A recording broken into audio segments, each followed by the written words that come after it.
Alright, welcome back to another video. This is another heavy bag round video, and it's just like the jab plus one, but this is the right cross plus one. So as you can see, I am going my right cross. I'm following up with another attack. From here, I'm throwing my right cross. I'm going to right elbow. I'm going to go down the right side first. Right cross, right knee. A little bit of footwork. I use my jab to kind of stall the bag a bit.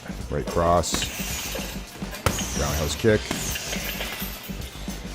Right cross, roundhouse kick again. Just moving around a little bit, taking my time. Right cross, liver shot. Right cross, left elbow. Right cross to a left push kick. Again, just like the jab drill, it's pretty much, you can do whatever you want off of this. You can have some fun with it. You can add more attacks. You don't have to do just one. You can add 2 or 3 if you want to. I'm just keeping this nice and simple though. So again, right cross, switch kick.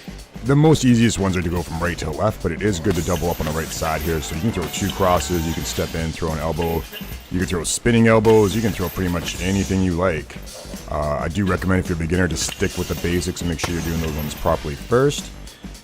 But as you get more advanced, you can increase the volume of punches or kicks and other techniques, or increase the difficulty, make it more advanced. So if you're new to the channel and you haven't already, make sure you hit subscribe so you get all the new videos when they come out. If you like this video, give it a thumbs up. And remember to hit that little bell notification, so when the videos are released, you actually get notified that they're out and you can check them out right away. And make sure when you're doing these drills that you have fun with it too. There shouldn't be too much repetition of the same thing over and over again unless there's something very specific that you'd like to work on.